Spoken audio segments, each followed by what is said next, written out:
नमस्कार दोस्तों। आज जिस स्टॉक के ऊपर मैं चर्चा करने वाला हूं दोस्तों, वो आपके सामने दिख रही होगी। स्टॉक का नाम है दोस्तों अडानी विल्मार। अब एक्चुअली पहले जो वीडियो बनाने का मकसद था वो अडानी विल्मार में नहीं था, लेकिन बहुत सारी क्वेरीज ये आ रही थी कि क्योंकि देखिए अडानी विल्मार में अभी जो निवेशक है ना, खासकर रिटेल निवेशक, उसका बहुत ज़्यादा इंटरेस्ट जो है वो विल्मर में है, क्योंकि उसे ये लग रहा है कि सेफ बैट अगर किसी को अडानी में करनी है तो विल्मर में निवेश करने का मौका हो सकता है। तो क्वार्टर वन के अपडेट्स किस तरह आए हैं, और अपडेट्स में ना दोस्तों मैं ये कहूँगा कि पहले तो मैं एक छोटा सा आप कह सकते हैं इकोनॉमिक टाइम्स का जो अपडेट है उसको दिखाऊंगा, और उसके बाद एक और आर्टिकल है जहाँ पे बहुत खूबसूरती से इलेबोरेट किया गया है। तो मुझे ये लगता है अगर आप एक शॉर्ट वीडियो देख रहे हैं जहाँ पर अडानी विल्मर में आने वाले समय में किस तरह के बिजनेस हो सकते हो आपको जानना है, ये वीडियो आपके बड़ा काम आने वाला है दोस्तों। ठीक है, तो अब आगे बढ़ने से पहले दोस्तों, पहली बार चैनल में आए हैं ये इस चैनल पे, प्लीज़ चैनल को सब्सक्राइब करके ऑल नोटिफिकेशन बेल को दबा दीजिएगा। और आपको मैं ये बता दूं, मैं ऐसे ही वीडियोस बनाते रहता हूं, तो अगर आपको किसी स्टॉक में आपके आप कह सकते हैं आपकी क्वेरी है, कमेंट बॉक्स में बताइएगा, उसके ऊपर बताने की, मैं उसके ऊपर जवाब देने की कोशिश करूँगा दोस्तों। ठीक है, तो अब देखते हैं, बात करते हैं अडानी विल्मार की। तो देखिए, जैसा कि आपको दिख रहा होगा यहाँ पे दोस्तों, पिछले एक साल में 34% ज़्यादा की गिरावट है। और हम सबको पता है भैया यहाँ से स्टॉक्स क्यों गिरे हैं। यहाँ से स्टॉक गिरने का रीज़न जो है हिडलबर्ग रिपोर्ट जो है, इसके बाद तमाम स्टॉक में गिरावट हुई। और देखिए अडानी विल्मर ना 400 के ऊपर तो ट्रेड कर रहा है, इट्स गुड। ये अडानी विल्मर में ना अक्सर सवाल जो पूछे जाते हैं मुझे, वो जब भी लाइव सेशन में कमेंट में आता है, मैं हमेशा कहता हूँ अडानी विल्मर या अडानी कोई भी स्टॉक में ख़तरा बहुत है। ठीक है, और ख़ास करके अडानी विल्मर में अब ये होने वाला है कि स्टॉक ये अगर बहुत ज़्यादा गिरेगा नहीं ना, तो ये भागने वाला जल्दी ही एक रेंज बाउंड में ही रहेगा। ठीक है, हाँ, आपको कभी ये 330 से लेकर के 350 के बीच मिलता है, तो ये बाय ऑन डिप्स कीजिए, यहाँ से काफ़ी अच्छे अच्छे रिटर्न आपको मिलते रहेंगे। और देखिए अगर आप पीछे मुड़ के देखेंगे तो अडानी विल्मर का आप देखें, ये रहा कितना, ये देखिए 344, यहाँ से फिर एक बार भाग गया था लगभग 37% का। यहाँ आप देखिए 379 के आसपास था, यहाँ से एक बार भागा था, और एक बार आप और देखिए 378 से फिर वापस गिरावट।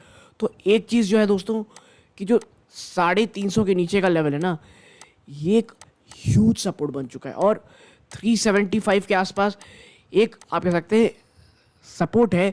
अगर ये 400 के नीचे जाता है तो ये चीज़ें ध्यान रखिएगा और यहाँ पे अकोमोडेट कर सकते हैं। डिस्क्लोजर के रूप में आपको बता दूं कि मेरी या मेरी फैमिली मेम्बर अडानी विल्मर में निवेशित हो सकते हैं। और यहाँ पर दोस्तों मैं अक्सर 350 का वेट कर रहा हूँ, जब तक वहाँ स्टॉक नहीं आएगा नेक्स्ट चंक ऑफ आप इन्वेस्टमेंट इस स्टॉक्स में करने से थोड़ा बचूंगा दोस्तों। ठीक है, क्योंकि जैसा मैंने पहले कहा, स्टॉक अगर बहुत ज़्यादा गिरने वाला नहीं है तो कुछ जल्दी ही ये ऊपर नहीं जाने वाला है। ठीक है, अब आते हैं कहाँ पर, अपने स्टॉक स्पेसिफिक सवाल पे। देखिए अब आप देखते हैं, बात करेंगे अडानी विल्मर के अपडेट्स की। देखिए अडानी विल्मर का जो क्वार्टर अपडेट रहा है, इसमें वॉल्यूम में 25% का जंप है ईयर ऑन, लेकिन सेल्स पे ना दोस्तों 15% का ड्रॉप है। आप देखें Adani Wilmer delivered a strong double digit volume growth. आप समझिए डबल डिजिट वॉल्यूम ग्रोथ हुई है, विच इज़ फिनोमिनल, 25% की for the first quarter ended March. ठीक है, लेकिन देखिए जैसे क्वार्टर के नंबर्स आए हैं इसके बाद से स्टॉक गिरा भी है, ये चीज़ याद रखिएगा। क्यों गिरा है? क्योंकि भाई सब सेल्स में ना 15% की डिक्लाइन हुई, यानी गिरावट हुई है। रीज़न जो एडिबल ऑयल्स में ना एक भयंकर गिरावट आई है इनके प्राइसेस में। इतना ही नहीं, जो एडिबल ऑयल का बिजनेस है दोस्तों, ये 25% बढ़ा है वॉल्यूम की दर पे year on year terms of the quarter during the quarter on the back of continue strong consumer demand as well as weak base of quarter one. देखिए वॉल्यूम्स एडिबल ऑयल के क्यों बढ़े हैं? सबसे पहला रीज़न, आपको सस्ता माल मिलेगा, आप खरीदेंगे उससे, वही हाल हो रहा है। और जो क्वार्टर वन पिछले साल का था ना, वो बहुत लो था दोस्तों, बहुत वीक था, जिसके कारण आपको ये जंप शानदार देखने को मिल रहा है। But the sales value for segment 2 drop 15%। लेकिन सेल वैल्यू अगर हम देखेंगे ना इस सेगमेंट की, तो उस पर भी आपको गिरावट देखने को मिल रही होगी दोस्तों। ठीक है, आगे चलते हैं और चर्चा करते हैं कुछ चीज़ों की जो एज अ निवेशक आपको पता होनी चाहिए। देखिए यहाँ पे आप पाएंगे दैट भाई साहब since the first quarter of last fiscal year the price level has been declining. और देखिए पिछले साल के ना पहले क्वार्टर के बाद से ही जो प्राइस है आप कह सकते हैं खाने के तेल के, वो लगातार गिर रहे हैं। और ये ट्रेंड ना फर्स्ट क्वार्टर में भी आपको साफ साफ देखने को मिलेगा, यानी गिरते जो प्राइस हैं खाने के तेल के प्राइस हैं वहाँ पर आपको कहीं भी राहत मिलते हुए नहीं दिख रही है।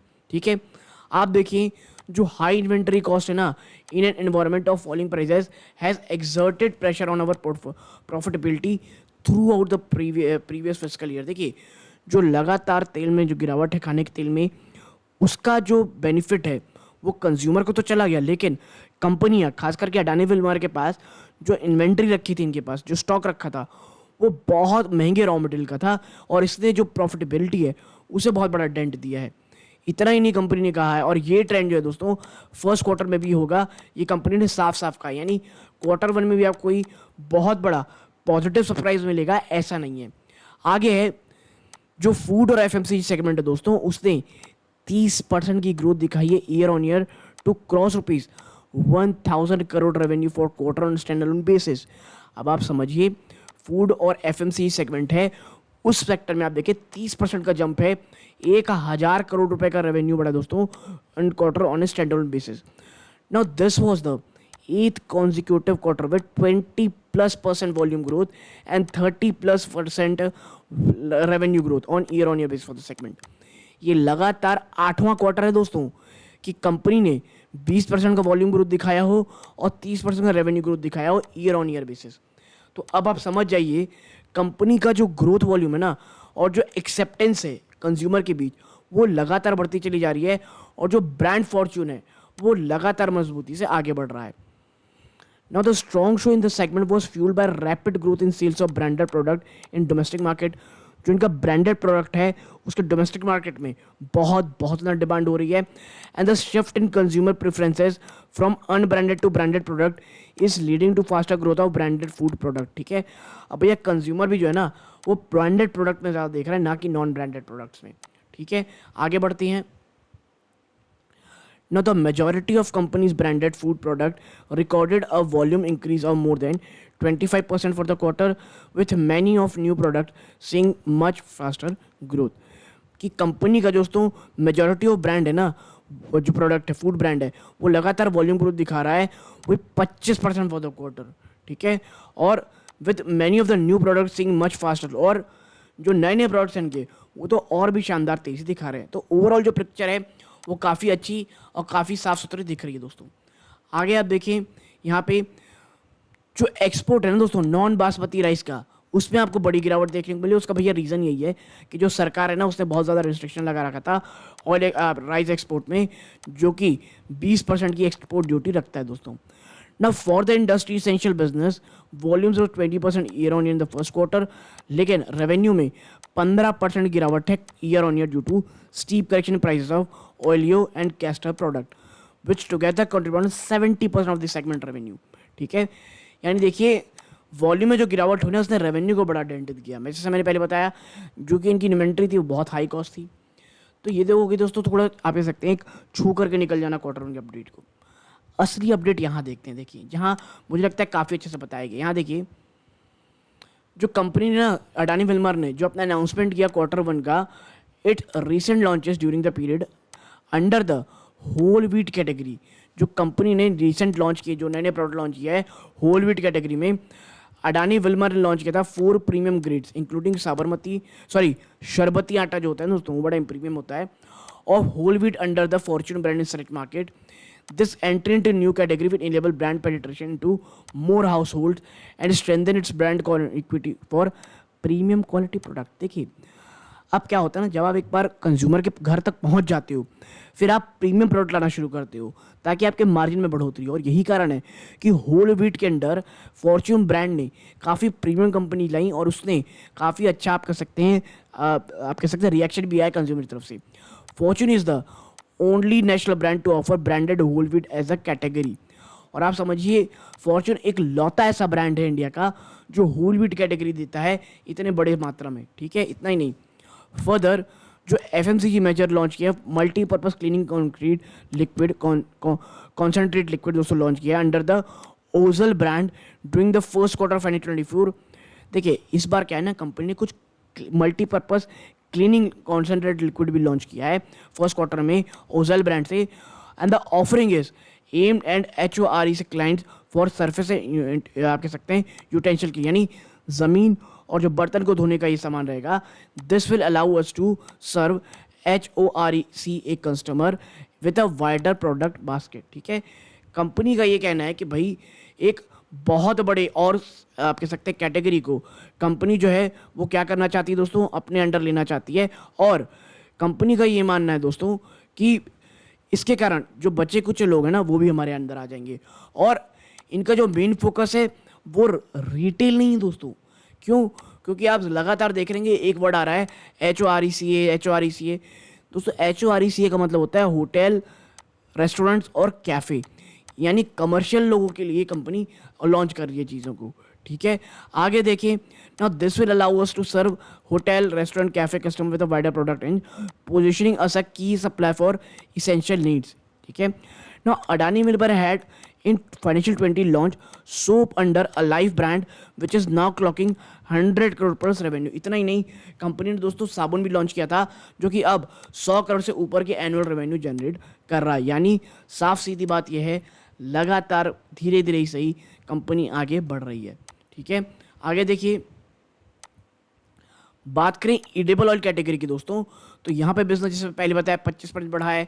ठीक है, लेकिन भाई साहब जो आप कह सकते हैं जो रेवेन्यू है उस पर 15% गिरावट आई है. Now back of continue strong consumer demand as well as weak base of quarter one. ठीक है, ये मैंने बता दिया. तो base quarter demand was disrupted by high edible oil prices with one set of Russia Ukraine conflict. देखिए पिछले साल क्या हुआ था ना, रशिया यूक्रेन कॉन्फ्लिक्ट हुआ जिसके कारण जो खाने के तेल की कीमतें थी वो आसमान को छू ली थी दोस्तों. और यही कारण है कि लोअर बेस होने के कारण इस बार इतनी बड़ी बढ़ोतरी आपको देखने को मिल रही है ना. Adani Wilmar has constantly focus on growing the domestic oil, mustard oil and rice brand health oil with edible oil price by more than 50% less than a year. Adani Milfeld said that its risk management framework has mitigated the impact of falling price. देखिए 50% तक price टूट चुके हैं. अब आप समझिए कितना ज़्यादा इंपॉर्टेंट होगा आप कह सकते हैं कंपनी के लिए और इस चीज़ को आप कह सकते हैं मार्जिन को एकदम से ख़त्म ना हो जाना. ठीक, आगे अगर आप देखेंगे फूड और FMCG कैटेगरी में अडानी मिलमैन ने कहा है कि इसका जो फूड बिजनेस है वो लगातार बढ़ रहा है, जबकि रेवेन्यू दोस्तों इसमें 30% ईयर ऑन ईयर बेसिस पे बढ़ोतरी हो रही है और इसने 1000 करोड़ को बात कर लिया है स्टैंडअलोन बेसिस में. And this was fuelled by rapid growth in sales of branded product in domestic market. ठीक है, तो ये तमाम चीज़ें ने ऑलरेडी चर्चा कर चुकी हैं.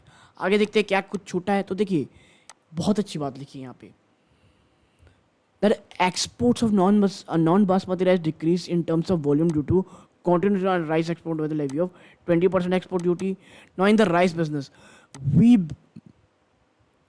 benefit from having both Kohinoor and Fortune a strong brand in our portfolio. देखिए अडानी के साथ अच्छी चीज़ ये है कि अब उनके पास ना राइस बिजनेस में कोहिनूर और फॉर्च्यून ब्रांड दोनों ही इनके अंडर है. तो अगर कोई भी अगर मान लीजिए सरकार यहाँ से कुछ एक्सपोर्ट्स की हटाती है दोस्तों रिस्ट्रिक्शन, सबसे शानदार फ़ायदा आप कह सकते हैं वन ऑफ द बिगेस्ट फ़ायदा अन्य भी कंपनी को फ़ायदा होगा, लेकिन अडानी विलमार आप कह सकते हैं काफ़ी बड़ा बेनिफिशियरी होगा. Now for industry essential business Adani Wilmar said that the business grew by 20% year on year volume quarter 2023. Industry in essential business पे देखेंगे वहाँ पर भी आपको 20% की ऑन ईयर बढ़ोतरी देखने को मिलेगी विद वॉल्यूम्स में. बट रेवेन्यू दोस्तों वैसे 15% डिक्लाइन दोस्तों स्टीप करेक्शन प्राइसेस में विच टुगेदर कॉन्वर्ट 70% सेगमेंट वॉल्यूम. तो देखिए जो मैंने बात कही थी, जो डीप एनालिसिस करनी थी वो मैंने सेकेंड आर्टिकल में कर ली. तो ओवरऑल जो चीज़ है ना दोस्तों, एक बहुत बड़ा ट्रिगर तब आएगा जब राइस एक्सपोर्ट से राहत मिलेगी और एक मार्जिन बहुत बड़ा जंप जब आएगा ना दोस्तों, जब इनकी हाई कॉस्ट इन्वेंट्री हटती हुई दिखाई देगी. और क्वार्टर वन में हमको ये देखना है कि कंपनी हाई कॉस्ट इन्वेंट्री को लेकर के एडिबल ऑयल में क्या कहती है. वरना सो फार एक ठीक ठाक समय कहूँगा एक रिटर्न है दोस्तों. अडानी विलमार को मैं जैसे फिर कहा था, अगर मुझे रिस्क थोड़ा ज़्यादा लेना है देन 375, अगर रिस्क को बेयर मिनिमम रखना है तो 303 से 350 को के आसपास आपको स्टॉक में निवेश मेरे ख्याल से करना चाहिए. लेकिन याद रखिएगा कोई बाइंग और सेलिंग की रिकमेंडेशन नहीं है क्योंकि ये अडानी के स्टॉक्स हैं. प्लीज़ एक नहीं 50 बार सोचने के बाद ही स्टॉक में निवेश करने की सोचिएगा दोस्तों. ठीक है, तो यहाँ तक जुड़े रहे, अपना कीमती समय दिया, इस बात का बहुत बहुत धन्यवाद. ये इस वीडियो का अंत है। जय हिंद।